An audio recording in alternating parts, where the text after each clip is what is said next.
नमस्कार साथियों, इस वीडियो में बात करने वाले हैं विकास की अवस्थाओं के बारे में। एक तो बिल्कुल सिंपल सी हमारी प्रोसेस होती है कि कोई भी जो टॉपिक्स हैं जो काफ़ी बड़ा लगता है उसको शॉर्ट नोट्स में कवर करें ताकि आप जो पढ़ते हैं वो आपको ज़्यादा से ज़्यादा याद रहें।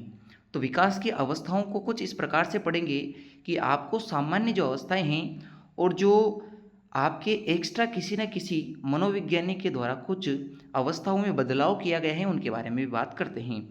तो यहाँ हम विकास की सामान्य अवस्थाओं के बारे में बात कर रहे हैं।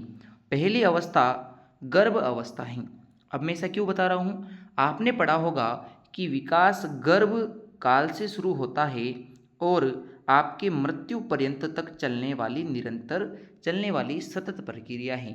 तो गर्भ से शुरू होता है विकास और मृत्यु पर्यंत चलता है।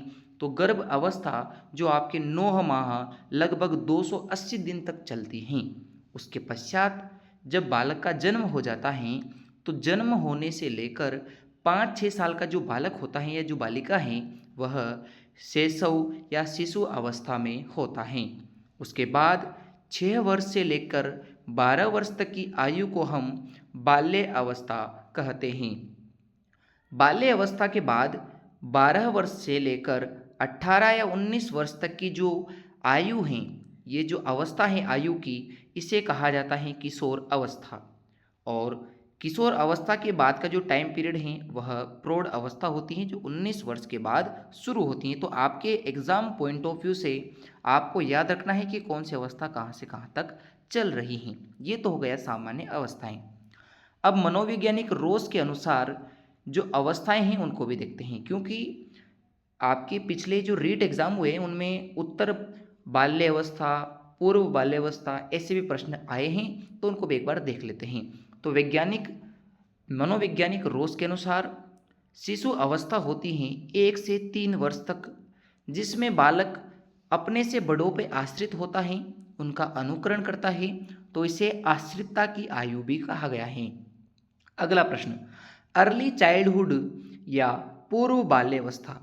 तो शिशु अवस्था के 3 वर्ष पूरे होने के बाद 3 वर्ष से लेकर 6 वर्ष तक की जो आयु होती है, इस टाइम पीरियड को बोलते हैं खिलौनों की आयु या पूर्व बाल्य अवस्था। तो ये प्रश्न पूछा जा चुका है कि किसे खिलौनों की आयु कहा जाता है। तो पूर्व बाल्यावस्था को कहा जाता है जो 3 वर्ष से लेके 6 वर्ष तक होती हैं। उसके बाद 6 वर्ष से लेके 12 वर्ष की आयु में बालक स्कूल जाना शुरू कर देता है और अपने दोस्तों के साथ रहता है, गैंगेज शुरू हो जाती हैं। तो यहाँ उसका खेलों के प्रति लगाव अधिक हो जाता है। तो खेलों की आयु कहा जाता है उत्तर बाल्य अवस्था को।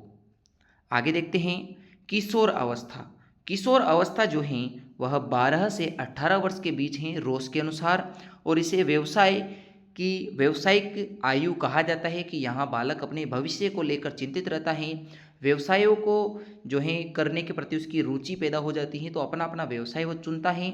इसीलिए उसको व्यावसायिक अभिवृत्ति या उसके शिक्षण अभिरुचि जैसा जो है एक विषय पढ़ाया जाता है। तो किशोर अवस्था में व्यवसाय संबंधित बातें होती हैं।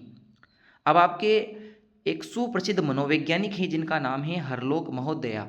इन्होंने शिशु अवस्था का काल मात्र 2 सप्ताह तक माना है। तो जन्म से लेकर 2 सप्ताह का जो टाइम पीरियड है, जिसे हम 14 से 15 दिन बोलते हैं, तो वो टाइम पीरियड शिशु अवस्था का है। उसके बाद बालक शिशु नहीं है, उसके बाद वह आपके पूर्व बाल्यावस्था में प्रवेश कर चुका होता है। तो हम यहाँ बात कर चुके हैं कि रोज के अनुसार खेल की आयु, खिलौनों की आयु कौन सी है, वो हम यहाँ बात कर चुके हैं।